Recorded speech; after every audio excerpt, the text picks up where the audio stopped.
اللہ حکمران ہے جس نے مدینے کی فلاحی ریاست کا تصور پیش کیا، تو میں ان کو سلام پیش کرتا ہوں۔ السلام علیکم ورحمۃ اللہ وبرکاتہ۔ میں محمد اویس خلیل، بالکل ٹھیک ٹھاک الحمدللہ۔ امید ہے انشاءاللہ آپ لوگ بھی بالکل ٹھیک ٹھاک ہوں گے۔ آج کی جو میری موضوع ہے یہ بالکل میری موضوعات سے جو ہے ایک الگ تلگ سی ایک موضوع ہے، اور یہ موضوع میں صرف اس لیے لایا ہوں کہ مجھے خود اس موضوع پر کچھ کنفیوژن ہے، اور امت کی کنفیوژنز کو دور کرنے کے لیے اس دور کے علماء موجود ہیں، اور ہر دور کے علماء کا کام یہی ہے کہ وہ امت کی رہنمائی کرے اور امت کو صحیح راستے پہ ڈالے۔ اور اسی طرح دور حاضر میں اگر کوئی شخص کسی سوچ یا کسی فکر میں مبتلا ہے یا کسی چیز کے بارے میں پوچھنا چاہتا ہے، کسی چیز کے بارے میں لا علم ہے، اس کو پتہ نہیں ہے، تو اس کی رہنمائی بھی ہمارے علماء حضرات کرتے ہیں۔ میں اپنے موجودہ جو آج کی جو ویڈیو ہے اس کو مختصراً کرنا چاہتا ہوں، لیکن موجودہ دور حاضر سے ریلیٹڈ ایک چیز میرے سامنے سے گزری ہے تو جس نے مجھے بہت زیادہ اپسیٹ کر دیا ہے، اور میں اس کی رہنمائی طلب کرنا چاہتا ہوں۔ ہمارے دور کے جو جید علماء ہے، جو پوری دنیا اس کو تسلیم کرتی ہے اور ان سے رہنمائی لیتی ہے، اور وہ اس امت کے لیے اس دور میں ایک رہبر کا کردار ادا کر رہی ہے، ایک متکلم کا کردار ادا کر رہی ہے، اور وہ ہمارے رہبر ہے اور ہم ان کے پیچھے چلنے والے لوگ ہیں۔ تو اب میرے پاس الفاظ بھی نہیں ہے کہ میں کس الفاظ کا چناؤ میرے لیے بہت مشکل ہے کہ میں ان کی شان میں کچھ کلمات ادا کروں اور ان سے سوال کر سکوں، کیونکہ ہم ناسمجھ حقیر قسم کے لوگ ہیں، ہم ہر چیز سے غافل لوگ ہیں، جبکہ وہ اس دور میں بھی ستاروں کے مانند ہے، جہاں وہ جاتے ہیں اپنے ساتھ روشنی لے کر جاتے ہیں۔ تو سب سے پہلے اگر میری یہ ویڈیو یا میرا یہ ویڈیو پیغام ان علماء کی طرف پہنچتا ہے اور وہ جو ہے اس کی خبر اس تک پہنچتی ہے کسی وجہ سے، کسی طرف سے، یا ویڈیو وہ خود دیکھتے ہیں، تو میں اس سے پہلے ہی ان سے ہاتھ جوڑ کر معافی کا طلبگار ہوں۔ میرا مقصد ان کی شان میں گستاخی کرنا ہرگز نہیں ہے۔ میری سوچ میں بالکل بھی اس قسم کا اتنا بھی فطور ان کے بارے میں نہیں ہے۔ میں نے آپ سے پہلے بھی کہا کہ وہ علماء آج کے دور کے ستاروں کے مانند ہے، ہر طرف اگر تاریکی ہے اور یہ چلے جاتے ہیں، وہاں روشنی اللہ پاک جو ہے پیدا فرماتے ہیں، ان کی نور کی وجہ سے اور ان کی برکت کی وجہ سے۔ اب میں اپنے موضوع کی طرف آتا ہوں۔ میں شروع کرتا ہوں اس دور کے بہت ہی بڑے ایک عالم دین سے، جو ریلیٹ کرتے ہیں، جو تعلق رکھتے ہیں شعبہ تبلیغ سے۔ اور مجھے آج بھی یاد ہے، میں ایک دور میں ریونڈ میں تھا، تو بہت شدید گرمی تھی، اور میں نے ایک آواز سنی کہ مولانا طارق جمیل صاحب جو ہیں وہ تشریف لا رہے ہیں۔ آپ یقین کریں، سر سے لے کر پاؤں تک پسینہ پسینہ، لیکن ان کی محبت میں ان کی دیدار کو دیکھنے کے لیے ہم کھڑے رہے، اور اللہ نے ان کا دیدار نصیب کیا، لیکن بہت کم گاڑی میں۔ پھر اس طرح ہماری تشکیل ایک دوسری بار پنجاب ہوئی تھی، وہاں پر بھی ہمیں کسی نے کہا کہ جی وہ پولیس لائن آ رہے ہیں، اور پولیس لائن میں انہوں نے کیا کرنا ہے، بیان کرنا ہے۔ تو ہم پھر بھی شدید گرمی تھی، ہم گئے اور الحمدللہ مولانا صاحب کا بیان سنا۔ یہ وضاحت اس لیے کی کہ وہ ہمارے دل میں رہتے ہیں، تو جو لوگ دل میں رہتے ہیں ان سے نفرت کبھی نہیں کی جاتی، ان پر جو ہے الزام کبھی نہیں لگایا جاتا۔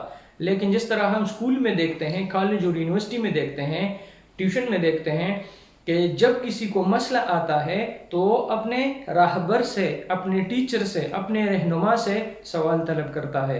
اس سوال کی وجہ مخالفت بھی نہیں ہوتی، اور جو ہے اس پر جو ہے کیا کہتے ہیں، اس کی حرمت کو ٹیس پہنچانا بھی نہیں ہوتا، بلکہ اپنے ذہن میں جو فطور آئے ہیں اس کو کلیئر کرنا ہوتا ہے۔ میری موضوع میں شروع کرتا ہوں، میں اپنا سوال شروع کرتا ہوں، اور علماء حضرات سے یہ اپیل بھی کرتا ہوں کہ اس کو تہہ دل سے مجھے معاف کیجیے گا اگر آپ کو اس بات سے کوئی بھی تکلیف پہنچی ہو۔ میں اپنے موضوع کی طرف لوٹ کر آتا ہوں۔ اس سے پہلے آپ یہ ایک بیان سن لیجئے گا، ایک بیان کا چھوٹا سا کلپ سن لیجئے گا، جو نعیم بٹ صاحب کی ہے، جو خود بھی تبلیغ سے تعلق رکھتے ہیں اور شعبہ تبلیغ سے منسلک ہیں آج کے دور میں، تو آئیے میں آپ سے ریکویسٹ کرتا ہوں کہ آئیے اور غور سے ان کا یہ چند منٹ کا کلپ آپ سن لیجئے۔ سینٹ میں بل پاس ہو گیا، پاکستان کے سینٹ میں بل پاس ہو گیا نا کہ ماں باپ اپنے بچے کو نہیں پوچھ سکتے، اس کی پرائیویسی میں دخل اندازی نہیں کر سکتے۔ ہو گیا کہ نہیں ہو گیا؟ کیوں بھائی؟ سینٹ میں یہ بل پاس ہوا ہے کہ ماں باپ اپنے بچے کو نہ مار سکتے ہیں، نہ پوچھ سکتے ہیں، نہ اس کی پرائیویسی میں دخل اندازی کر سکتے ہیں جس طرح یورپ میں ہوتا ہے۔ یہ سینٹ میں بل پاس ہو گیا ہے، اگر نہیں پتا تو مجھ سے سن لو۔ جس سینٹ کا چیئرمین سنجرانی ہے، وہ سینٹ کیا ہے بتاؤ؟ نام ہی سنجرانی ہے جس کا، وہاں یہ بل پاس ہو گیا۔ کسی نے نہیں کہا یہ کیا کہہ رہے ہو، یہ کیا کر رہے ہو، اللہ کا رسول کچھ فرما رہے ہیں، تم کچھ فرما رہے ہو۔ لقمان حکیم علیہ السلام فرماتے ہیں کہ باپ کی مار اولاد کے لیے ایسی ہے جیسی کھیتی کے لیے پانی۔ وہ یہ تو یورپ کی باتیں تم کر رہے ہو جہاں کسی کا باپ نہیں ہوتا۔ وہاں قانون اس لیے بنا ہوا ہے کہ وہاں باپ نہیں ہوتے، بیوی کا بوائے فرینڈ کوئی اور ہوتا ہے، اس کے بچے کا باپ کوئی اور ہوتا ہے۔ جب وہ آپس میں غلط ملت کام کر رہے ہوتے تو وہ بچے تنگ کرتے ہیں، تو وہ باپ جو کہ اصل ہوتا نہیں تو بچوں کو مارتا ہے، اس کے مارنے پہ یہ قانون بنایا گیا تھا۔ اوے تم کیا کر رہے ہو، باتیں کر رہے ہو تم، پتہ نہیں جیسے کہ جہاں سب سے بڑا مدینہ یہ بنے گا۔ کام دیکھو اپنے کیا کر رہے ہو۔ یعنی اللہ اور اللہ کے رسول کے حکم میں کس طرح تم آگے کس طرح اللہ کے سامنے کھڑے ہو گئے ہو۔ کوئی خدا کا خوف کرو۔ کیا کر دیا سینٹ نے؟ ہے کوئی بولنے والا؟ پورے سینٹ میں کوئی کہنے والا نہیں تھا، کوئی جماعت نے کسی نے اس کی مخالفت نہیں کی، سوائے ایک کوئی بے وقوف سا انسان تھا جو اس کا جماعت اسلامی کا، جس کو ہم پاگل کہتے ہیں، جس نے اس کے خلاف، باقی سب نے اس کے حق میں ووٹ دیا ہے کہ ٹھیک کہا۔ ہر جماعت نے اس کے حق میں ووٹ دیا ہے، یاد رکھنا، چاہے نون لیگ ہے، چاہے شین لیگ ہے، چاہے کاف لیگ ہے، چاہے جیم لیگ ہے، چاہے پی ٹی آئی ہے، چاہے جی ٹی آئی ہے، سب نے اس کے حق میں ووٹ دیا ہے، سب نے، کہ ٹھیک ہے یہ قانون بناؤ، یعنی اللہ اور اللہ کے رسول کے خلاف قانون بناؤ۔ ہم کہہ رہے ہیں ظاہر ہے جس اسمبلی میں ایسے لوگ بیٹھے ہیں جو ابھی آپ نے دیکھ لیا پیچھے کیا بکواس کر رہے تھے، وہ آپ نے دیکھا تو تھا، آپ نے جو گندی گالیاں نکال رہے ہیں، یہ تو لیڈر ہیں جو گندی گالیاں سرعام نکال رہے ہیں، وہ یہی قانون بنائیں گے؟ کیوں؟ کوئی کہنے والا نہیں کہتا، کوئی اپنی مان سے بتاؤ۔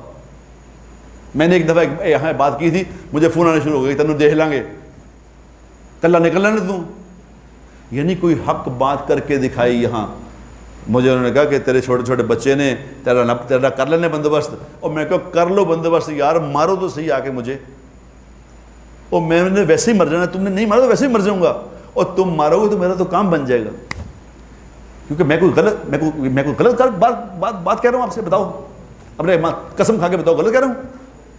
اگر میں صحیح کہہ رہا ہوں تو مجھے مارو خدا کے لیے، میں تیار ہوں مرنے کے لیے، لیکن میں دین کے خلاف اگر تم بات کرو گے تو میں کروں گا یہاں بیٹھ کے انشاءاللہ تعالی، یہاں بیٹھو کے کروں گا، کوئی اور کروں گا صحیح، ہٹوں گا نہیں، کیونکہ یہ دین اللہ اور اللہ کے رسول کا معاملہ ہے، ایسے تماشا نہیں ہو رہا ہے۔ یہاں تو الزام لگے تھے فوراً، اے نون لیگ دا، یہ پی ٹی آئی دا، Noon League P T I کیا چیز ہے؟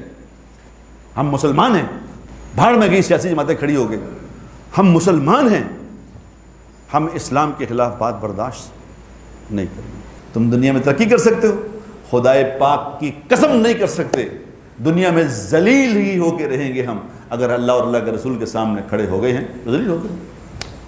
اسلام ایک زندگی کا نام ہے میرے دوستو، اسلام گفتگو کا نام نہیں ہے کہ جی ہمارا فلانا جی ہمارے وہاں جو جی ہم تقریروں پہ بادشاہ ہیں کہ جی تقریر کیا جناب اس نے، تقریر دیکھو، عمل دیکھو، تقریروں کا نہیں چکر، یہ عمل کا چکر ہے، عمل کر کے دکھاؤ۔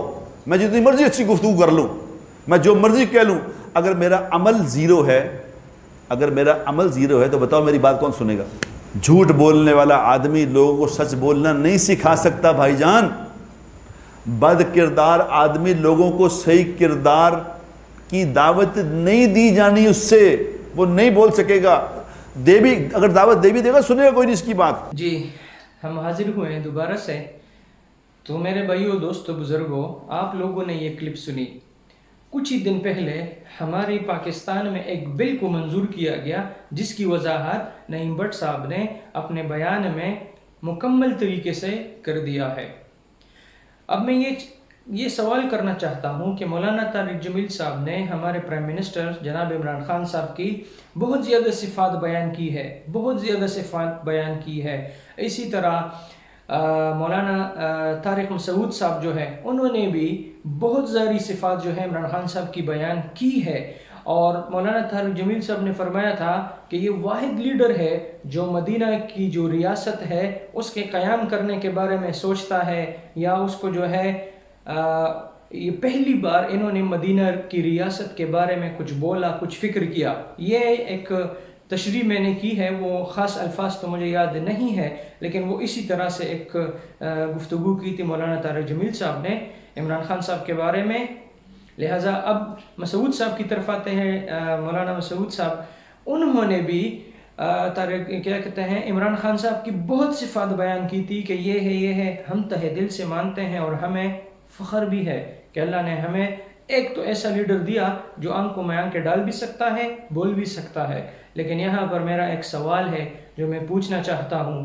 میرا ایک سوال یہ ہے کہ مولانا طارق جمیل صاحب سے بھی ہیں اور طارق مسعود صاحب سے بھی ہے، اور اس طرح کے جو بڑے علماء ہیں، تقی عثمانی صاحب ہے یا اور ایسے بڑے علماء ہیں، میں ان سے بھی گزارش کرتا ہوں اگر یہ کلپ ان تک پہنچتا ہے تو وہ میری رہنمائی کرے۔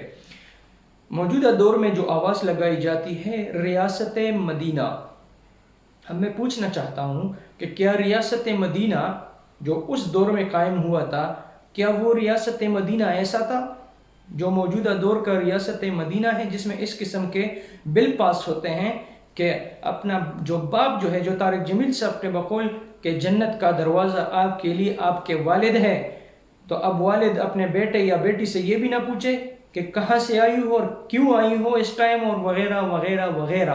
اس میں ڈیپ نہیں جانا چاہتا، وہ 12-13 صفحے کا یہ جو بل ہے آپ دیکھ لیجئے گا، ساری وضاحت معلوم ہو جائے گی۔ تو یہاں پر ہمیشہ سے یہ بات کی جاتی ہے کہ ریاست مدینہ، ریاست مدینہ، ریاست مدینہ۔ تو میں پوچھنا چاہتا ہوں کہ کیا وہ ریاست مدینہ یہ تھا؟ اس کے لیڈر تو جناب محمد رسول اللہ صلی اللہ علیہ وسلم خود تھے۔ کیا اس میں کوئی ایسے بل پاس ہوا کرتے تھے؟ اس میں تو عالم اسلام میں شریعت نافذ کرنے کے بل پاس ہوا کرتے تھے، اس میں تو دستے بیچ دیے جاتے تھے، چاہے وہ جہاد کے ہو، چاہے وہ تبلیغ کے ہو، چاہے کسی اور شعبے سے ہو، چاہے وہ استاذوں کی شکل میں ہے جو لوگوں کی رہنمائی کر سکے، جو لوگوں کو دین سمجھائے۔ اس دور میں تو اس قسم کے کوئی بھی فیصلے نہیں ہوئے تھے۔ کبھی شراب کا بل پاس ہوتا ہے اس دور ریاست مدینہ میں، اور کبھی جو ہے اس طرح کے بل پاس ہوتے ہیں۔